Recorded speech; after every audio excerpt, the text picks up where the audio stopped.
Greetings, adventurers. It's another iconic archetype build with GM Comfortable Gray. But first, I need to thank my patrons on Patreon. Goobler Blubby, The Great Hoopla, Dan Tyree, Lee Farbstein, Sneeze, The Horse Force, Chris Wagner, Zachary Fiestra, James Graves, Alex Schramm, and Ralcor. Thank you all for being continued patrons on my Patreon. You make campaigns, wonderful stories, and content like this possible. So, with no further ado, let's get on to, at last, our final iconic archetype, the Draconic bloodline Sorcerer. Look at this character. I think it's interesting that they have these ice wings, kind of this iconography going on, clearly cold attuned, and we'll talk about that later on, but there's nothing really to say what their actual Draconic heritage is. I didn't say this character's species. I do believe that this is a human, although you could use an Aasimar or a halfling instead. So I'm looking at 8 strength, 14 dexterity, 15 constitution, 8 intelligence, 10 wisdom, and 15 charisma. And I've decided his name is Glenn Iceclad. Glenn is most likely going to be Charlatan for dexterity, constitution, charisma, Hermit for constitution, wisdom, charisma, or merchant for charisma, intelligence, constitution, with lucky, healer, and skilled feats respectively. But for this character, I'm going to be increasing constitution and then most of all charisma. They're really tough. They're okay with taking a couple of hits here and there. If you can, I would go for the merchant, this person who's been surviving, gathering their wealth, their trade, to create a little bit of a hoard. They have that instinct within them. And Lucky goes into that. But if you can replace Lucky, I do think that Magic Initiate for a wizard is probably the best. One of these sorcerers' frailties is they don't have some of the best wizard spells. And while they do have the most spell slots in the game, in theory, they actually don't have that many. They still have a finite resource, especially at lower levels. So Magic Initiate will give you a couple of cantrips, and of course the very good Find Familiar spell, which we could replace later on.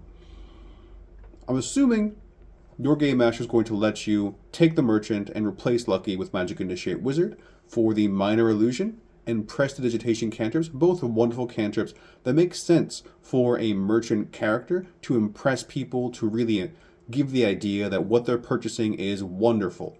And then Find Familiar, it's just cool to have a little frog on your shoulder, or in this case, I'm thinking it's going to be a lizard who's adapted to cold climates. Then we hop right into our first level, Sorcerer. Of course, like all of the arcane spellcasters, you have a d6 hit die, but you are the only one who gets a Constitution saving throw and Charisma proficiency. Choose 2 skills, probably going to be Deception and Persuasion. Your character is not terribly intelligent if you're playing Glenn as is. Simple weapon proficiency, we're not even going to get True Strike, don't worry about it. No armor training, but at level 3 that's not going to be an issue. In addition to spellcasting at level 1, sorcerers get what people have colloquially called the Magic Rage, innate sorcery. It gives you advantage on your spell attack rolls, a +1 to your DCs, and you can use it twice per long rest at low level because you're really just using cantrips and a couple of spells per day. That's going to be plenty to use. The cantrips I suggest are Acid Splash for your reliable area of effect, even if you're only affecting a couple of enemies, it's nice to be able to do it. Message, because you already have Minor Illusion, you already Prestidigitation, so now you can actually communicate with people through walls, and you're so charismatic, you can get away with that. Mind Sliver, in order to keep you and the rest of your party's attacks and other saving throw forcing spells effective. And Sorcerer's Burst, you're a sorcerer, you get Sorcerer's Burst. Really lean into it. This Sorcerer's Burst cantrip is one reason we're okay for a long time not getting Transmute spelled Metamagic, because it gives you that variability. You can choose the element you're casting. For actual leveled spells, I suggest Chromatic Orb and Shield. First, Shield really fast, didn't really change. It's still a wonderful spell. I don't think it feels good to just be casting Mage Armor and Shield, and that's all of your spells per day at low level, but casting Shield to save your life really does feel good. And Chromatic Orb, solid 3d8 damage out the gate. So you're going to be doing some of the most damage possible with the possibility of chaining that between enemies. And I feel like we're playing with that. This is a character with a lot of different damage types available to them. Level 2, Metamagic. You get 2 sorcery points per day. I don't suggest you immediately convert them into spell slots. Instead, I think you should get the Empowered spell and the Distance spell. Empowered spell means that when you cast like Chromatic Orb or Sorcerer's Burst, at that point you can say, I didn't roll very well, or maybe these two, like, they seem like they're not really going to chain, but then you can try to force it. You're fishing for these combination effects, and that's going to go for your entire career. I think it's going to be really cool. And think about the spells you're going to get at this point. Sorcerers can retrain their spells, but all of their spells, the spontaneous spellcasters, are prepared spells. I think Featherfall will pay off in the long run, maybe not at this level.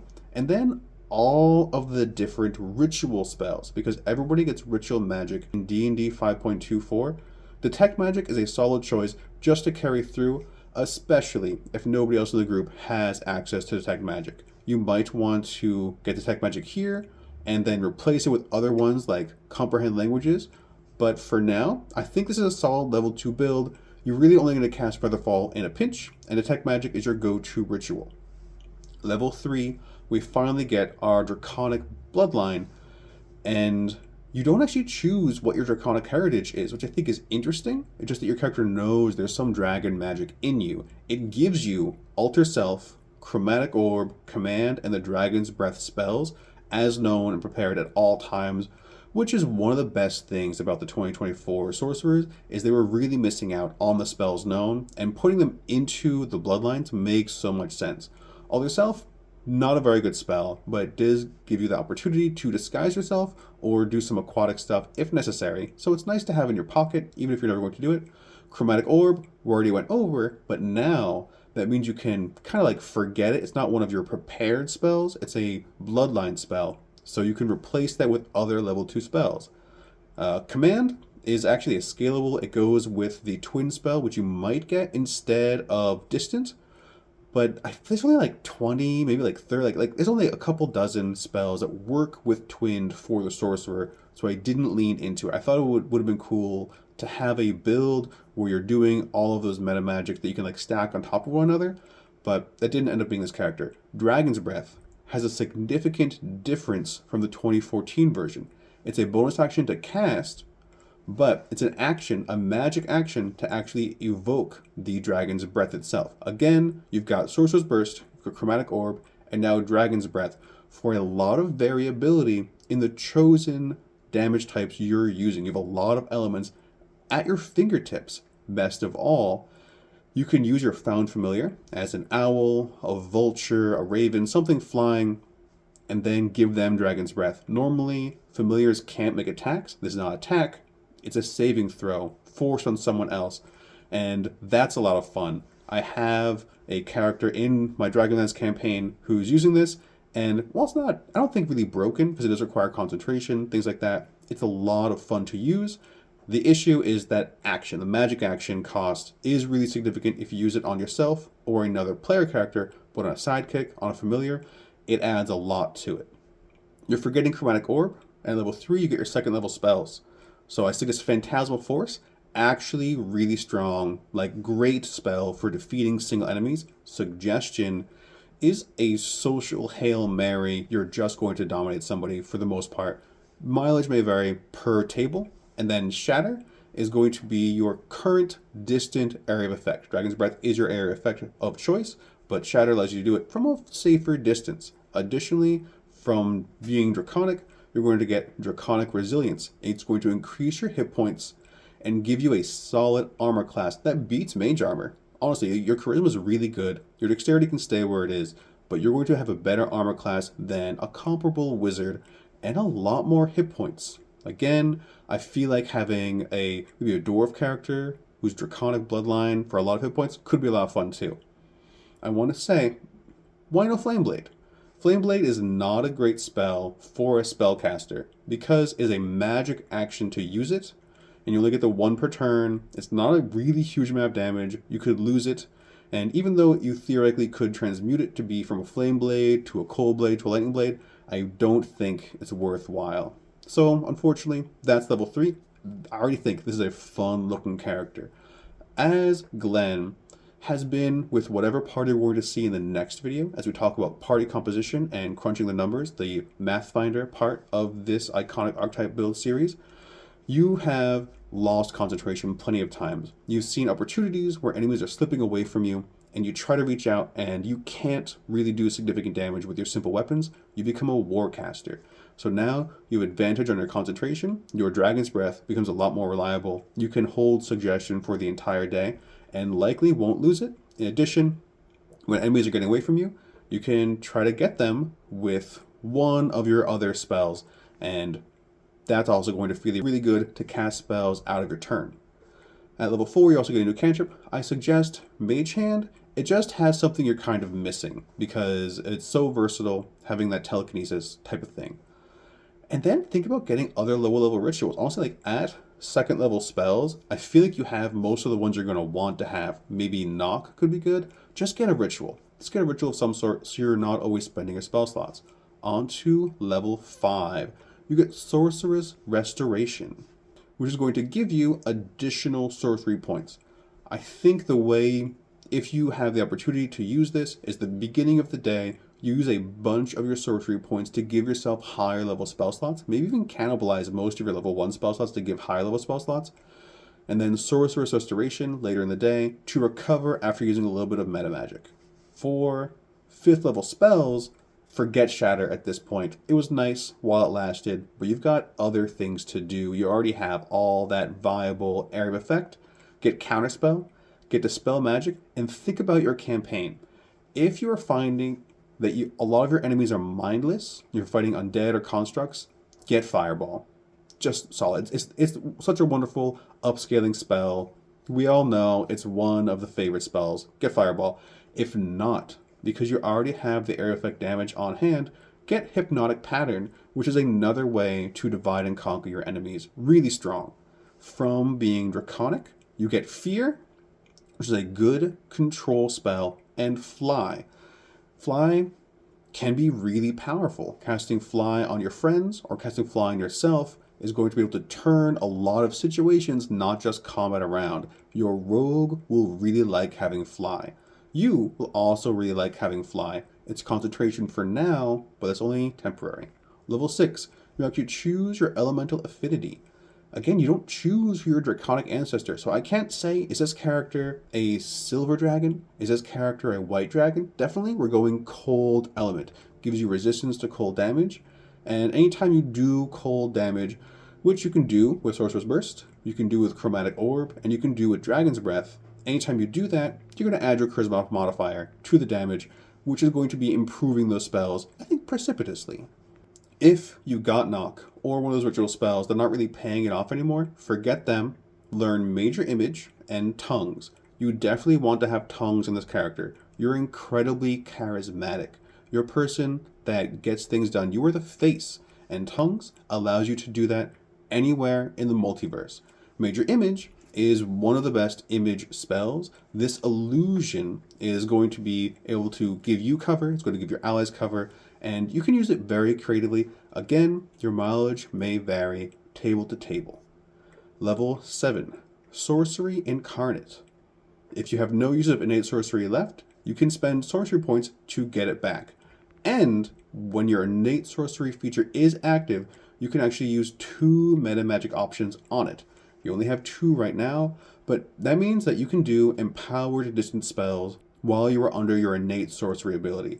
That feels really good. Your magical rage has improved. Also, 4th level spells, highly suggest getting Polymorph or Wall of Fire.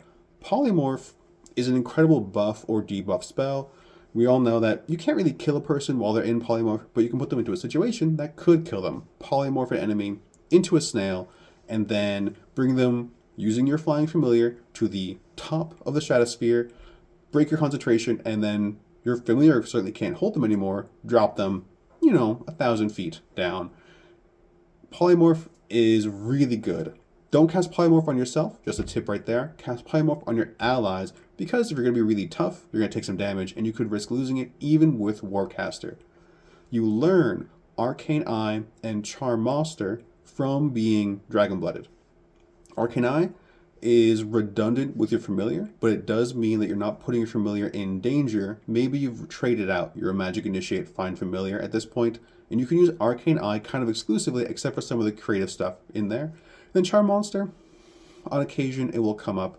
It does mean that you can find a monster that normally you wouldn't have the opportunity to parlay with, and now you can, which I feel like is what's going on with Glenn Iceclad, is that he's turning a lot of things that would be a fight to the death. Maybe you take out some of the enemies, and then you actually persuade someone else to join your side or surrender or something like that. I feel like that's the purpose of the charismatic characters, is you save the group from expending resources by talking it out instead. Level 8, your next ability score increase, Spell Sniper. It's going to increase your range. You're not going to take disadvantage when you're using Sorcerer's Burst in melee, and it's a good general feat for spellcasters to increase your spellcasting trait once again.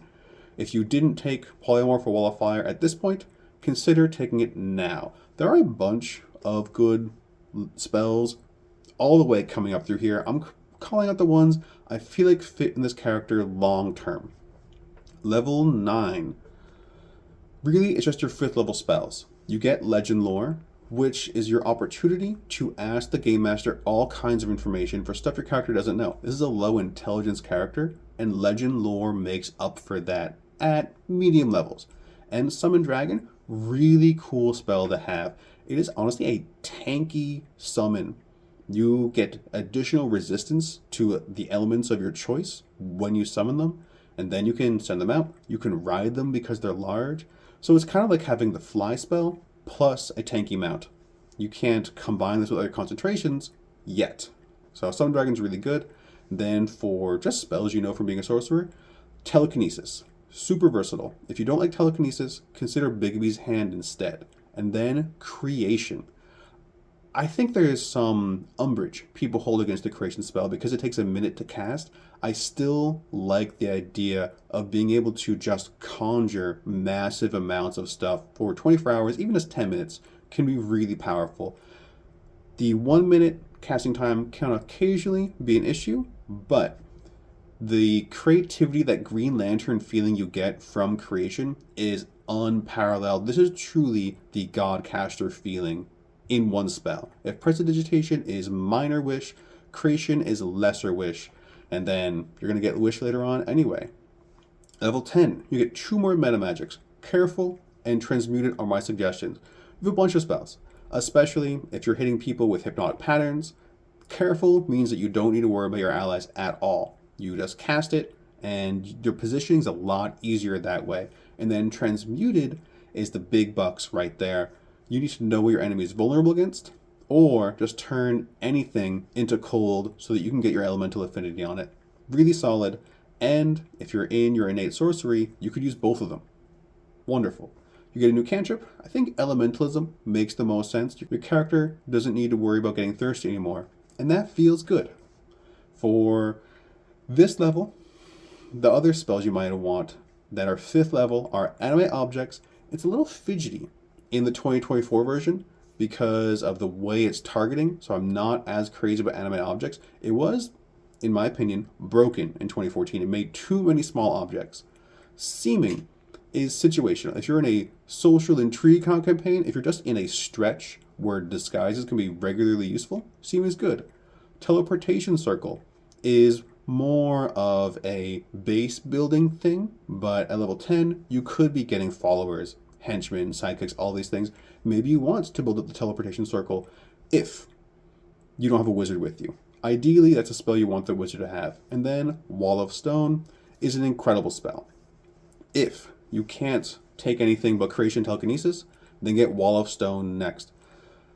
I think holding the concentration on Wall of Stone until it becomes permanent is very satisfying, and then over days, similar to Teleportation Circle, you can create your own base, but really it's there for a saving throw free way to cut enemies off or to give you a good escape. If you're in a corridor or something, Wall of Stone and run. Then level 11. From here on out, there are not a lot of benefits you get from being a sorcerer. It's really just the spells and an occasional thing from the subclass, so this can be going pretty quickly. Level 11, biggest spell to take, in my opinion, is Disintegrate. It's not the type of spell that does damage in the way of other ones. I don't see it as a direct damage spell as much as I see it as a way to undo other spells. It's better than Dispel Magic because it works against walls of force and things like that. And having an emergency disintegrate can be very helpful. And of course, you can also just use it on enemies because you don't want them to be resurrected. Level 12, ability score increase, Elemental Adept, Cold.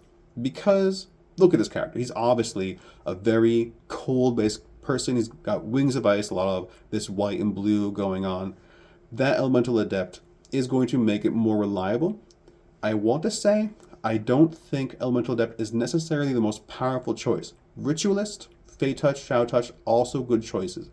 Ritualist could be really good on a sorcerer like this because it means you can replace your Find Familiar from way earlier with anything else.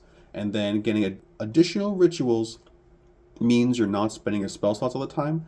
And the feature of Ritualist that allows you to cast a ritual without the extended time is kind of like having an extra spell slot. So I'm going to say Elemental Adept for this character, but I will also mention those ones because I think they're totally viable. Now you have your maximum charisma. You're also not going to be learning as many spells. It used to be you learned one or more spells every level. Now it's typically every other level. So level 13, Etherealness I think is the best spell for you.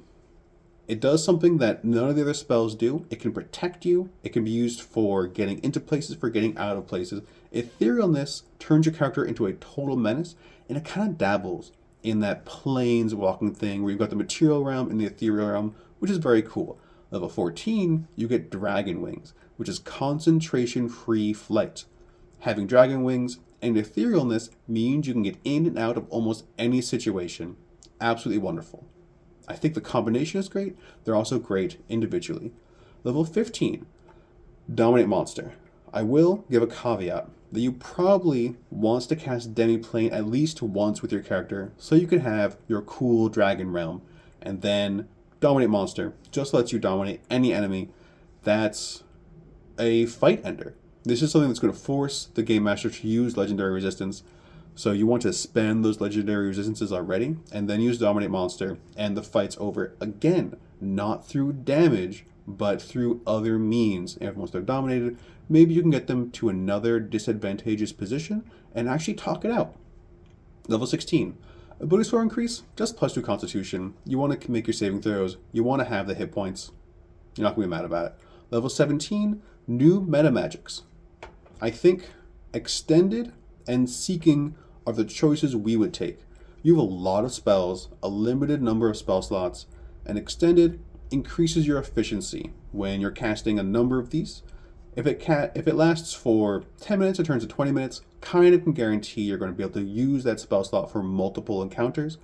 Or if it's a much longer one, that's even better. Such as Creation now lasts 48 hours. That's kind of what I'm feeling like. This is to really increase your character's punch and then forgetting things. While Seeking, a lot of your spells also use attacks. And so Seeking is going to allow you to re-roll those and maybe even increase the chance of a crit. You can have advantage and use Seeking at the same time. Note that. And of course at level 17, you get the very good Wish spell. Wish, there's plenty of videos out there. We know it's the best spell. But I also said there's not a lot going on for the Sorcerer at this point. Level 18, you get your Dragon Companion. This is a really cool feature. It's not game breaking. It's not going to upset anybody, but it is one of the only features in the game that gives you a concentration-free summon. So first of all, you can cast Summon Dragon without a material component, period. I guess you are the material component at that point. Without a spell slot once per long rest. So free 5th level slot, that's cool. Even if you upcast the spell, you can turn it from a 1 hour duration to a 1 minute duration so it doesn't require concentration. Just having the dragon out there is going to draw attention. Not having to concentrate on it means you can have other things going on. You could have your familiar with Dragon's Breath, and then you conjure the dragon, send it out. You got 2 Dragon's Breaths going on. Because you are a sorcerer, you have your own variety of spells to add a lot of area effect. I do feel like this is a blasty character, and the Dragon Companion feels good, so of course at level 18, I think the spell you should get is Meteor Swarm, the most blastiness spell in the game. Level 19, Epic Boon, Spell Recall. The specific phrasing of Spell Recall doesn't mean that gives you infinite sorcery points, but it does mean that maybe you want to turn a bunch of the spell slots at low level into sorcery points to create high level spell slots, and then keep one of each just for those emergencies, and give you a chance to kind of stretch it out. You're going to have like 12 or 13 spell slots at this level from 1 to 4, which is what Spell Recall helps. They're your lowest level spells. So it's not incredible. I wouldn't really want Spell Recall on almost any other class. If I was going to get it on somebody, I would get it on this Sorcerer, because it sort of means you're going to get extra sorcery points, but it doesn't really mean that. It means that you're not afraid of turning them into sorcery points and then using them over and over again. Otherwise, I think Dimensional Travel is a great choice for anybody. Just extra movement anytime you cast a spell. And also get the Gate spell. There's not a lot of teleportation on this character, you might have noticed. Maybe you wanted to replace some of the lower level spells with Teleport, with Dimension Door, with Misty Step. That's fine. But Gate is a really good spell because you can unlearn your demiplane from earlier and then you can gate into your demiplane. It's a backup. There's also creative ways to use Gate. It doesn't really say what the back of the Gate looks like. And so you can create the front, stand behind it, and that's kind of like an impenetrable wall. It does penetrate, but it doesn't hit you. Level 20, max level, Time Stop, I think, is going to be the best thing going on here. It's not often that you're going to need to time stop, and maybe it would be better if you replaced other spells like getting delayed blast fireball or something like that. But time stop is really cool for a variety of reasons. Maybe you cast time stop, you summon your dragon, you cast your dragon's breath, you get ready, and then hop in. Of course, the actual capstone of the sorcerer is Arcane Apotheosis. While your innate sorcery is active, you can use one Metamagic option on each of your turns without spending sorcery points on it. No, it says on each of your turns, you can be using your Metamagic on things that are free at that point. This becomes a really dangerous and cool feeling character with all the charisma and spells and dragon iconography going on. I like imagining the journey of this character as they truly become more and more draconic, and then they become the pinnacle of it at level 20. That's it. This is a fun character. I wish throughout this entirety of these iconic archetype builds, I went a little bit more into this person's journey. I wish I had the time to do that, but real life has to come first. So I've made these. I'm very happy with all of them. I'm satisfied with the quality I'm giving you all. I will not be able to do weekly videos in the future. I need to take it back and bring it to maybe monthly, maybe every other week. We'll see what we get.